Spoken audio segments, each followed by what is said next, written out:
नमः हरे हराये नमः। हरे कृष्णा जी, आप सबका बहुत बहुत स्वागत है। हमारे सारे कार्यक्रम इस्कॉन फाउंडर आचार्य हिज डिवाइन ग्रेस एसी भक्ति वेदांत स्वामी प्रभुपाद जी को समर्पित है। मंगलाचरण आरंभ करते हैं। ओम नमो भगवते वासुदेवाय, ओम नमो भगवते वासुदेवाय, ओम नमो भगवते वासुदेवाय। ओम अज्ञानतिमिरान्धस्य ज्ञानाञ्जनशलाकया चक्षुरुन्मीलितं येन तस्मै श्रीगुरवे नमः। श्रीचैतन्यमनोभीष्टं स्थापितं येन भूतले स्वयं रूपः कदा मह्यं ददाति स्वपदान्तिकम्। वन्देऽहं श्रीगुरो श्रीयुतपदकमलं श्रीगुरून् वैष्णवांश्च श्रीरूपं साग्रजातं सहगण रघुनाथान्वितं तं सजीवं साद्वैतं सावधूतं परिजनसहितं कृष्णचैतन्यदेवं श्रीराधाकृष्णपादान् सहगणललिता श्रीविशाखान्वितांश्च। नमः ओं विष्णुपादाय कृष्णपृष्ठाय भूतले श्रीमते भक्तिवेदांत स्वामिनिति नामिने। नमस्ते सारस्वते देवे गौरवाणी प्रचारिणे निर्विशेष शून्यवादी पाश्चात्य देश तारिणे। नमो महावदन्याय कृष्ण प्रेम प्रदायते कृष्णाय कृष्ण चैतन्य नामने गौर तुषे नमः। हे कृष्ण करुणा सिंधु दीन बंधु जगतपते गोपेश गोपिका कांत राधा कांत नमोस्तुते। तप्त कांचन गौरांगी राधे वृंदावनेश्वरी वृषभानुसुते देवी प्रणमामि हरिप्रिये। वाञ्छाकल्पतरुभ्यश्च कृपा सिन्धुभ्य एव च पतितानां पावनेभ्यो वैष्णवेभ्यो नमो नमः। जय श्री कृष्ण चैतन्य प्रभु नित्यानंद श्री अद्वैत गदाधर श्रीवासादि गौर भक्त वृंद। हरे कृष्ण कृष्ण कृष्ण हरे हरे, हरे राम राम राम हरे हरे। कार्पण्य दोषोपहता स्वभाव पृच्छामि त्वां धर्म सम्मूढ़चेताः। यच्छ्रेयस्या निश्चितं ब्रूहि तन्मे शिष्यस्ते अहं शाधि मां त्वां प्रपन्नम्। हरे कृष्णा जी। भगवद गीता अध्याय 2 श्लोक नंबर 56 आरंभ करते हैं। व्रजेश्वरी जी आप पढ़ेंगे संस्कृत। हरे कृष्णा। दुखेष्व अनुद्विग्नमनाः सुखेषु विगतस्पृहः वीतरागभयक्रोधः स्थितधीरमुनिरुच्यते। हरे कृष्णा। हरे कृष्ण। दुखेशु तीनों तापों में अनुद्विग्न मनाह मन में विचलित हुए बिना, सुखेशु सुख में, विगत स्पृह रुचि रहित होने, वीत मुक्त राग आसक्ति, भय भय, क्रोध तथा क्रोध से स्थित धीह स्थिर मन वाला, बुद्धि मुनिह मुनि उच्यते कहलाता है। जो त्रय तापों के होने पर भी मन में विचलित नहीं होता अथवा सुख में प्रसन्न नहीं होता और जो आसक्ति भय तथा क्रोध से मुक्त है वह स्थिर मन वाला मुनि कहलाता है। हरे कृष्णा जी। भगवान श्री कृष्ण अर्जुन के उस प्रश्न का उत्तर देते हुए बोलते हैं। अर्जुन ने प्रश्न किया था स्थित प्रज्ञस्य का भाषा, वो कैसे बोलता है।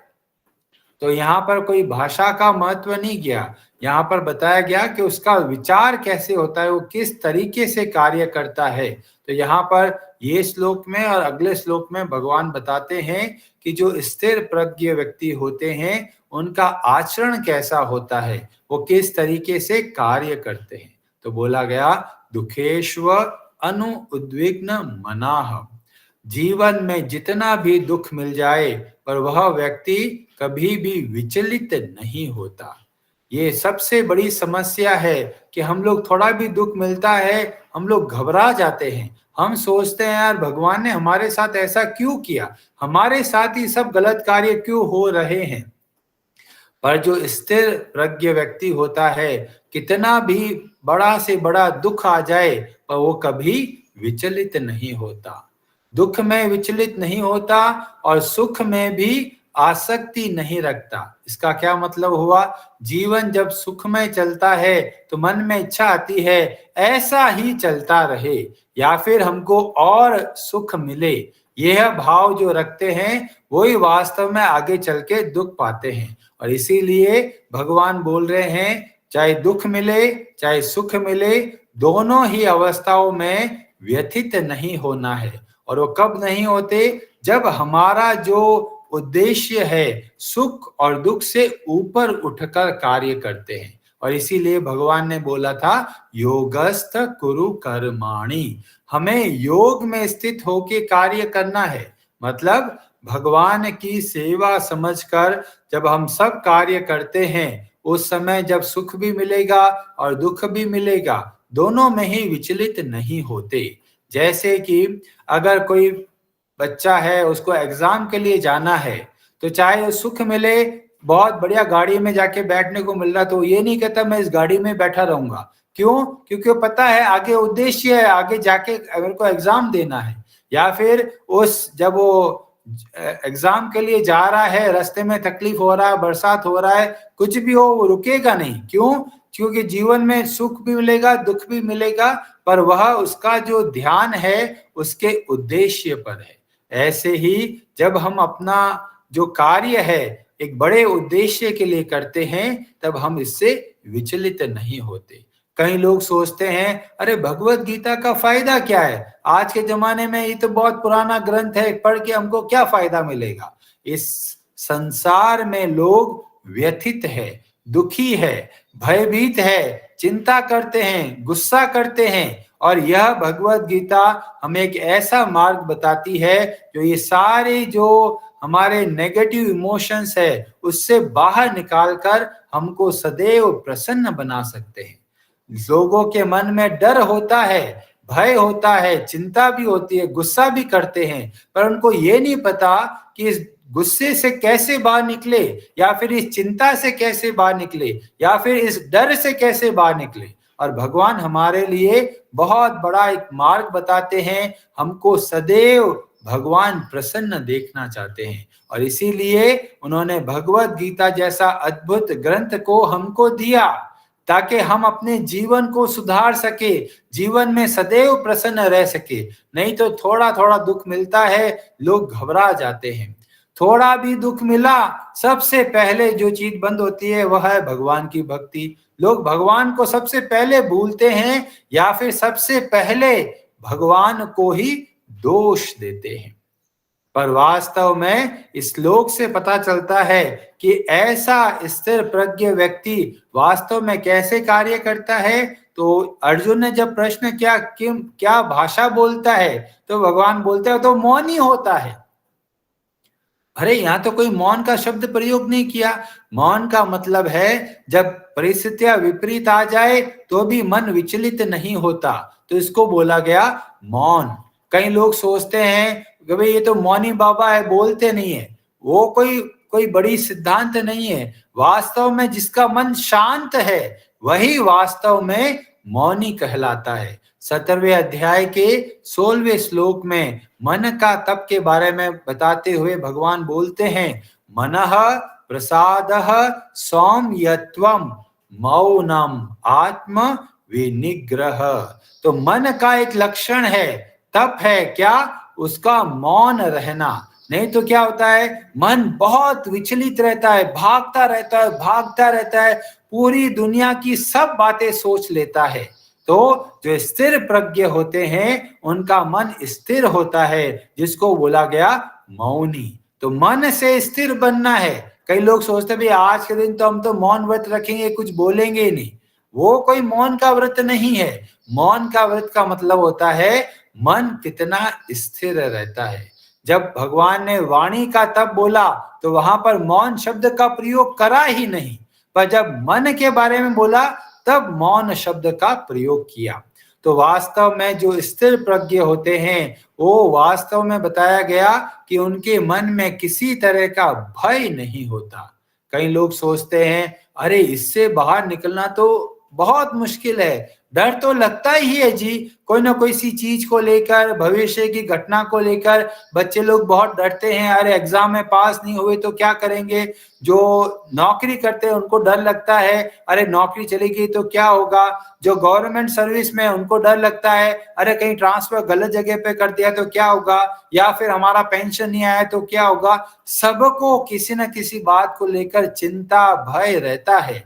और यह भगवद गीता का ज्ञान हमको बताता है किस तरीके से हम लोग सदैव प्रसन्न रह सकते हैं। श्रीमद् भागवतम में बहुत सारी कथाओं में हमें देखने को मिलता है किस तरीके से जो भक्त है इस श्लोक को पूरी तरह अपने जीवन में उतारा। जैसे कि जड़ भरत की कथा हमें देखने को मिलती है, पर आज हम लोग कुछ प्रैक्टिकल बात बताना चाहते हैं, जिसमें बहुत प्राचीन कथा नहीं, बहुत ही अपने समय की कथा है। और कथा नहीं, ये सच्ची घटना है। और सच्ची घटना कहाँ से आरंभ होती है? यह आरंभ होती है रशिया से। रूस के अंदर दो दोस्त होते हैं और वो नशा करते हैं, पर कैसे न कैसे भगवान के भक्तों की कृपा होती है, प्रभुपाद जी के माध्यम से कुछ किताबें रशिया पहुंचती है और वो किताबों को पढ़कर वो बहुत बहुत प्रभावित हो जाते हैं और धीमे धीमे सारा नशा छोड़कर बहुत अच्छे तरीके से भगवान के नामों का जप करना शुरू कर देते हैं। और रशिया में उस समय ऐसी परिस्थिति होती है कि वहां पर कोई भक्ति का प्रचार नहीं कर सकता, कोई अपने धर्म का प्रचार नहीं कर सकता। पर ये दो लोग कैसे करते हैं कि भाई बताया गया कि प्रचार करना है, लोगों को भगवान की भक्ति सिखानी है, तो हर रोज जाते हैं मार्केट और मार्केट में जाकर लोगों को भगवान के नामों के बारे में बताते हैं। पुलिस आती है, पुलिस बोलते हैं अरे तुम लोग ये अपने देश के नियम के हिसाब से कार्य नहीं करे और उनको डंडा मारते हैं। सुबह जाते हैं, बहुत मारपीट करते हैं उन दोनों के साथ में, बेचारे घायल होके वापस आते हैं, दवाई लगाते हैं, वापस जाते हैं। उनको डर नहीं लगता, अरे आप इतना तकलीफ पा रहे हो, पर फिर भी उनके मन में इच्छा है कि हमें भगवान के लिए सेवा करना है। और फिर वो शाम को जाते हैं और फिर भक्ति का प्रचार करते हैं। फिर पुलिस आती है कि अल्लाह सुबह तो मारा था, अभी फिर मारते हैं। और ऐसे कई दिन चलता रहता है। फिर बाद में पुलिस सोचती है इन दोनों को तो बांध जेल में डाल देते हैं, और दोनों लोगों को जेल में डाल देते हैं। जेल में इतनी यातनाएं दी जाती है, एक सामान्य जेल के अंदर भी हम देखते हैं कितनी यातना दी जाती है, और उनको इतना कठोर यातना दी जाती है। पूरी सर्दी है भयंकर, और उनको बर्फ के ऊपर खड़ा कर देते हैं, इतनी तकलीफ दी जाती है। पर देखते हैं कितना दृढ़ प्रतिज्ञ है भगवान की भक्ति के लिए।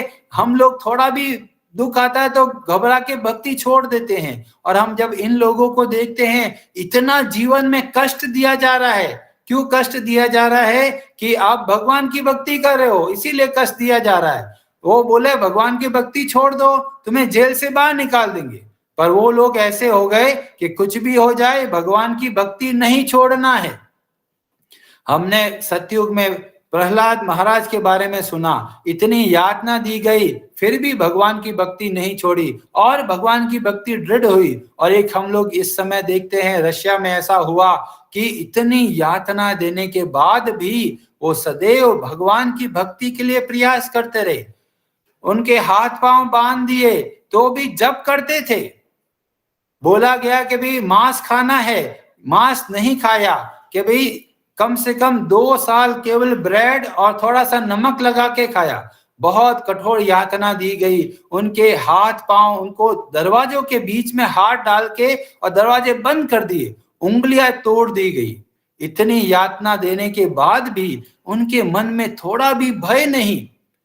हम सोचते हैं अरे ये तो प्रैक्टिकल नहीं है जी, पर जब हम देखते हैं बाहर के लोग इतना अच्छे से दृढ़ता से भगवान की भक्ति करें, वे वास्तव में स्थिर प्रज्ञ है। चाहे जीवन में कितना भी बड़ा दुख मिल जाए, कितना भी भय चिंता आ जाए, पर फिर भी वो अपने जो भक्ति के मार्ग है उसमें विचलित नहीं होते। और 2 साल की कठिन यातना के बाद एक मित्र अपने प्राण छोड़ देता है। पूरे विश्व के अंदर जगह जगह फिर रशिया के ऊपर दबाव आता है और फिर फाइनली जो दूसरा मित्र था उसको छोड़ दिया जाता है और फिर वो बहुत अच्छे से भगवान की भक्ति का प्रचार करते हैं और उन दोनों के अथक प्रयास से आज रशिया के अंदर इतने सारे लोग भगवान की भक्ति कर रहे हैं। तो ये जीवन जो है ये हमें पता चलता है जब हम भगवत गीता जैसे ग्रंथों का अध्ययन करते हैं। भगवान कभी भी कोई ऐसी बात नहीं बोलते जो हम उसको नहीं कर सकते। तो हम रशिया के ये कैसे पता चला कि उसमें से जो दोनों में से जो एक का बेटा था उसने एक पुस्तक लिखी जिसका नाम था सॉल्टेड ब्रेड और उसके अंदर ये सारी की सारी यातनाओं के बारे में बताया गया। पता चलता है कि जब हम भगवान की भक्ति करते हैं तो हमारे मन के अंदर से जो डर है वह चला जाता है, अन्यथा सभी लोग किसी न किसी बात को लेकर डरे हुए रहते हैं। इसीलिए हम सबको बहुत अच्छे तरीके से दृढ़ता से भगवान की भक्ति करनी है और बाकी लोगों को भी भगवान की भक्ति को सिखाना है। हरे कृष्णा जी, आप सबका बहुत बहुत धन्यवाद। Hare Hare Namaha